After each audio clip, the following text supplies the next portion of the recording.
আসসালামু আলাইকুম। দুপুরের শীর্ষ সংবাদে স্বাগত জানাচ্ছি আমি সুমনা সুমা। শাপলা চত্বর হত্যাযজ্ঞ, প্রসিকিউশনের হাতে তদন্ত প্রতিবেদন, আসামি হাসিনা সহ 41। 2 দিনের সফরে ঢাকায় আইএলও মহাপরিচালক, প্রধানমন্ত্রীর সঙ্গে বৈঠক সোমবার। সরকারি সফরে তুরস্কে গেলেন সেনাপ্রধান। নিউ ইয়র্কে স্ত্রীর সন্তানকে বাঁচাতে দগ্ধ বাংলাদেশির মৃত্যু। ইসলাম ধর্ম গ্রহণের পর চবি ছাত্রীর সঙ্গে চীনা অধ্যাপকের বিয়ে। ছাত্র শিবিরের কর্মসূচিতে জামাত এমপির মোবাইল চুরি।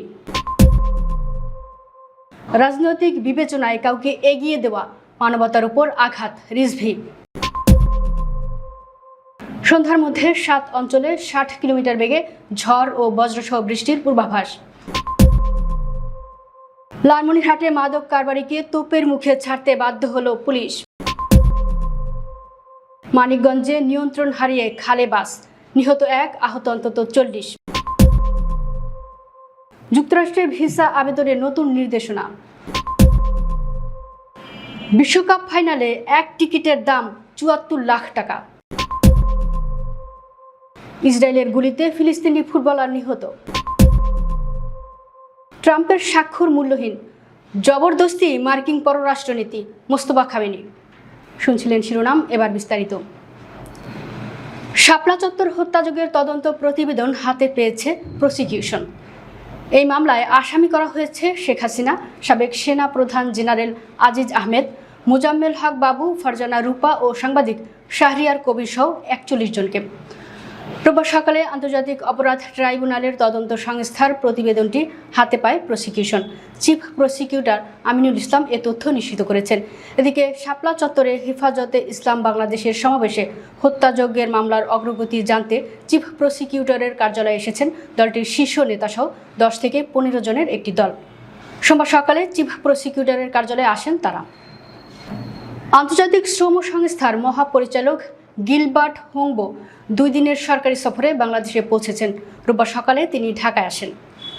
শ্রম ও কর্মসংস্থান মন্ত্রণালয়ের তথ্য অনুযায়ী সফরের প্রথম দিন রোববার শ্রম ও কর্মসংস্থান মন্ত্রী আরিফুল হক চৌধুরীর সঙ্গে সৌজন্য সাক্ষাৎ করবেন আইএলও মহাপরিচালক। এছাড়া সোমবার তিনি প্রধানমন্ত্রী তারেক রহমানের সঙ্গে সৌজন্য সাক্ষাৎ করবেন। সংশ্লিষ্ট সূত্র জানিয়েছে, এই সফরে বাংলাদেশের শ্রম অধিকার, কর্মসংস্থান বৃদ্ধি এবং আইএলওর সঙ্গে চলমান সহযোগিতা আরও সম্প্রসারণের বিষয়গুলো গুরুত্ব পাবে। 5 দিনের সরকারি সফরে তুরস্কে গেলেন বাংলাদেশ সেনাবাহিনীর প্রধান জেনারেল ওয়াকারুজ্জামান। তুরস্ক সরকারের আমন্ত্রণে 19 জুলাই সকালে তুরস্কের উদ্দেশ্যে ঢাকা ত্যাগ করেন তিনি। সফরকালে সেনাবাহিনী প্রধান তুরস্কের বিভিন্ন প্রতিরক্ষা শিল্প প্রতিষ্ঠান পরিদর্শন করবেন। এছাড়াও বাংলাদেশ ও তুরস্কের মধ্যকার প্রতিরক্ষা বিষয়ক দ্বিপাক্ষিক সম্পর্ক অধিকতর উন্নয়ন ও জোরদার করার লক্ষ্যে তিনি তুরস্কের সশস্ত্র বাহিনী ও প্রতিরক্ষা সংশ্লিষ্ট গুরুত্বপূর্ণ ব্যক্তিবর্গের সঙ্গে সৌজন্য সাক্ষাৎ ও মতবিনিময় করবেন। যুক্তরাষ্ট্রের নিউ ইয়র্কে নিজের ঘরে আগুন লাগলে স্ত্রী ও 2 সন্তানকে বাঁচাতে গিয়ে গুরুতর দগ্ধ বাংলাদেশি রফিকুল ইসলাম সোহাগ মারা গেছেন। দীর্ঘ 21 দিন হাসপাতালে মৃত্যুর সঙ্গে লড়ে শুক্রবার রাত 8:55 শেষ নিঃশ্বাস ত্যাগ করেন। শনিবার জোহরের নামাজ শেষে ব্রুকলিনের বাইতুল মামুন মসজিদে তার জানাজা অনুষ্ঠিত হয়েছে। পরবর্তীতে নিউ জার্সিতে তাকে দাফন করা হয়। ইসলাম ধর্ম গ্রহণের পর চট্টগ্রাম বিশ্ববিদ্যালয়ের এক ছাত্রীর সঙ্গে বিবাহ বন্ধনে আবদ্ধ হয়েছেন চীনের শাংডং বিশ্ববিদ্যালয়ের অধ্যাপক ও চট্টগ্রাম বিশ্ববিদ্যালয়ের সমুদ্র বিজ্ঞান বিভাগের অতিথি শিক্ষক জিহুয়া জাং। বিয়ের পর তার নতুন নাম রাখা হয়েছে আল আমিন। শনিবার সন্ধ্যায় চট্টগ্রাম বিশ্ববিদ্যালয়ের রাজনীতি বিজ্ঞান বিভাগের 3য় বর্ষের শিক্ষার্থী সুমাইয়া আক্তার নিজের ফেসবুক পোস্টে বিয়ের বিষয়টি জানান। পরে জিহুয়া জাং ও তার ফেসবুক আইডিতে দুজনের একটি ছবি প্রকাশ করে বিষয়টি নিশ্চিত করেন। ঢাকা বিশ্ববিদ্যালয় ক্যাম্পাসে ইসলামী ছাত্র শিবিরের অনুষ্ঠানে গিয়ে মোবাইল ফোন খোয়ানোর অভিযোগ তুলেছেন জামাতে ইসলামীর সংসদ সদস্য ব্যারিস্টার মীর আহমদ বিন কাশেম আরমার।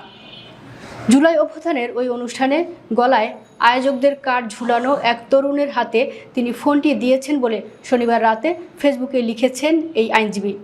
ফেসবুক পোস্টে একটি ভিডিও যুক্ত করে দিয়েছেন তিনি। কমেন্টে জানিয়েছেন জিডি করার কথা। পোস্টে আরমান লিখেছেন, সাহায্যের অনুরোধ, মোবাইল প্রতারণার শিকার হয়েছে।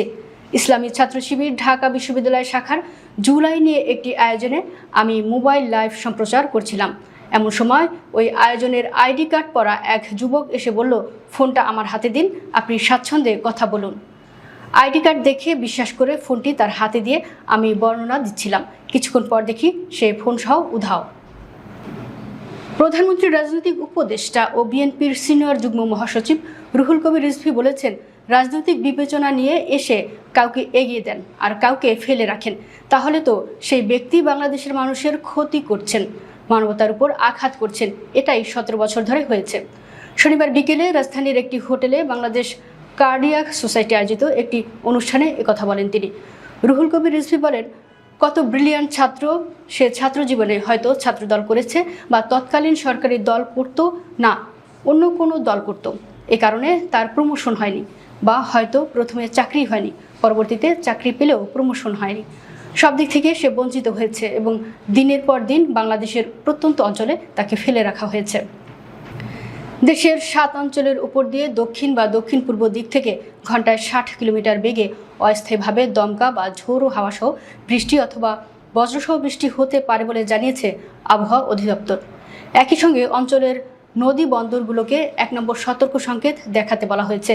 রোববার সকাল 9টা থেকে সন্ধ্যা 6টা পর্যন্ত দেশের অভ্যন্তরীণ নদী বন্দরগুলোর জন্য দেওয়া আবহাওয়ার পূর্বাভাসে এ তথ্য জানানো হয়েছে। এতে বলা হয়, খুলনা, বরিশাল, পটুয়াখালী, নোয়াখালী, কুমিল্লা, চট্টগ্রাম ও কক্সবাজার অঞ্চলের উপর দিয়ে দক্ষিণ বা দক্ষিণ পূর্ব দিক থেকে ঘন্টায় 45 থেকে 60 কিলোমিটার বেগে অস্থায়ীভাবে দমকা বা ঝোড়ো হাওয়াসহ বৃষ্টি অথবা বজ্রবৃষ্টি হতে পারে। লালমনিরহাটের হাতীবান্ধায় মাদক কারবারে জড়িত এক ব্যক্তিকে আটক করতে গিয়ে স্থানীয় জনতার একাংশের তোপের মুখে পড়েছে পুলিশ। এক পর্যায়ে পরিস্থিতি বেগতিক দেখে অবরুদ্ধ পুলিশ সদস্যরা আটক ব্যক্তিকে ছেড়ে দিতে বাধ্য হন। শনিবার বিকেলে উপজেলার টংভাঙা ইউনিয়নের ভবানীপুর এলাকায় এ ঘটনা ঘটে। স্থানীয়রা জানান, হাতীবান্ধা থানার উপপরিদর্শক রিমন ও তুহিন, সহকারী উপপরিদর্শক লুৎফর হাকিম সহ হাতীবান্ধা থানা পুলিশের একটি দল ভবানীপুর এলাকায় মৃত জসিমউদ্দিনের ছেলে মাদক কারবারি হামিদুল ইসলামকে আটক করে। আটক হামিদুলের বিরুদ্ধে পূর্বে মামলা দায়ের রয়েছে। আটকের পর হামিদুলকে নিয়ে আসার সময় তার পরিবারের সদস্য ও স্থানীয় কিছু লোক জড়ো হয়ে পুলিশের উপর চড়াও হয় এবং প্রতিবন্ধকতা সৃষ্টি করে। খবর পেয়ে থানা থেকে অতিরিক্ত ফোর্স ঘটনাস্থলে রওনা দিলেও তার আগেই পরিস্থিতি চরম অবনতি রূপ নেয়। তোপের মুখে পড়ে এক পর্যায়ে পুলিশ হামিদুলকে ছেড়ে দিতে বাধ্য হয়। মানিকগঞ্জের শিবালয় উপজেলায় ঢাকা আরিচা মহাসড়কে যাত্রীবাহী একটি বাস নিয়ন্ত্রণ হারিয়ে খালে পড়ে একজন নিহত হয়েছেন। এ ঘটনায় অন্তত 40 জন যাত্রী আহত হয়েছেন। আহতদের বিভিন্ন হাসপাতালে ভর্তি করা হয়েছে। রোববার সকাল 9টার দিকে উপজেলার বরঙ্গাইল বাসস্ট্যান্ড এলাকায় এ দুর্ঘটনা ঘটে। যুক্তরাষ্ট্রের ভিসা প্রত্যাশীদের নিজ দেশের মার্কিন দূতাবাস বা কনসুলেট থেকে সাক্ষাৎকারের সময়সূচি নির্ধারণ করার পরামর্শ দেওয়া হয়েছে। অন্য কোনো দেশ থেকে ভিসার জন্য আবেদন করলে তা অনুমোদনের সুযোগ কমে যেতে পারে বলে সতর্ক করেছে সংশ্লিষ্ট কর্তৃপক্ষ। রোববার ঢাকার মার্কিন দূতাবাসের ভেরিফাইড ফেসবুক পেজে শেয়ার করা এক বিজ্ঞপ্তিতে এ তথ্য জানানো হয়। দূতাবাসের বার্তায় বলা হয়েছে, মার্কিন ভিসার আবেদনকারীদের উচিত নিজ নিজ দেশে অবস্থিত যুক্তরাষ্ট্রের দূতাবাস অথবা কনসুলেটে ভিসা সাক্ষাতের অ্যাপয়েন্টমেন্ট নেওয়া। বিশ্বকাপ শুরুর আগেই টিকিটের উচ্চ মূল্য নিয়ে ব্যাপক আলোচনা হয়েছিল। ফাইনালকে ঘিরে সেই দাম এখন আরও বেড়েছে। শেষ মুহূর্তে ফাইনালের টিকিট বিক্রি হচ্ছে 10,000 থেকে সর্বোচ্চ 60,000 মার্কিন ডলারে। শনিবার ফিফার অফিসিয়াল টিকিটিং ওয়েবসাইটে গোলপোস্টের পেছনের গ্যালারির সবচেয়ে কম দামের টিকিটের মূল্য ছিল 6,411.25 ডলার, যা বাংলাদেশি মুদ্রায় প্রায় 8 লাখ টাকা। তবে কয়েক ঘন্টার মধ্যেই সব টিকিট বিক্রি হয়ে যায়। এরপর সবচেয়ে কম দামের টিকিটের মূল্য প্রায় 10,000 ডলারে পৌঁছে যায়। স্টেডিয়ামের আপার ডেকের কর্নার অংশের এসব টিকিটের দাম বাংলাদেশি মুদ্রায় প্রায় 12 লাখ টাকা। মাঠের কাছাকাছি আসনের টিকিট কিনতে গুনতে হচ্ছে প্রায় 16,000 ডলার, আর বিশেষ হসপিটালিটি প্যাকেজের টিকিটের মূল্য উঠেছে প্রায় 60,000 ডলারে, যা বাংলাদেশি মুদ্রায় প্রায় 74 লাখ টাকার সমান। অধিকৃত পশ্চিম তীরের একটি গ্রামে ইসরায়েলের বসতি স্থাপনকারীদের হামলায় গুলিবিদ্ধ হয়ে এক ফিলিস্তিনি ফুটবলার মারা গেছে। তার পরিবার ও স্থানীয় কর্মকর্তারা বিষয়টি নিশ্চিত করেছে। খবর আল জাজিরার। নিহত ফাদি হামদাল্লাহ আল নাসান ফিলিস্তিনের জাতীয় ফুটবল দলের সদস্য ছিলেন। গত 11 জুলাই তিনি গুলিবিদ্ধ হন। শনিবার চিকিৎসাধীন অবস্থায় তিনি মারা যান। যুদ্ধ বন্ধে সমঝোতা স্মারক সইয়ের পরও ইরানের উপর অব্যাহত মার্কিন হামলার কড়া সমালোচনা করে দেশটির সর্বোচ্চ নেতা মোস্তফা খামেনি বলেছেন, ট্রাম্পের স্বাক্ষর মূল্যহীন এবং ধমক জবরদস্তি মার্কিন পররাষ্ট্রনীতির মূল উপাদান। শনিবার রাষ্ট্রীয় টেলিভিশনে মোস্তফা খামেনির একটি লিখিত বিবৃতি পাঠ করা হয়। বিবৃতিতে ইরানের সর্বোচ্চ নেতা বলেন, চুক্তির বিপরীতে গ্রেট শয়তানের বারবার চুক্তি লঙ্ঘনের ঘটনা আবারও সবার কাছে প্রমাণ করেছে আমেরিকার প্রেসিডেন্টের স্বাক্ষর সম্পূর্ণ মূল্যহীন ও অবৈধ এবং ধমক, আধিপত্যবাদ ও বর্বরতাই হল আমেরিকার মতবাদ ও পররাষ্ট্রনীতির অবিচ্ছেদ্য উপাদান। দর্শক, ভিডিওটি শেষ পর্যন্ত দেখার জন্য আপনাকে অসংখ্য ধন্যবাদ। নিত্য নতুন ভিডিও পেতে আমাদের ইউটিউব চ্যানেলটি সাবস্ক্রাইব করুন এবং নিয়মিত নোটিফিকেশন পেতে বেল বাটনটি ক্লিক করুন। আমাদের ফেসবুক পেজটি ফলো করুন। এছাড়াও আমাদের ভিডিও লাইক, কমেন্ট ও শেয়ার করুন। আল্লাহ হাফেজ।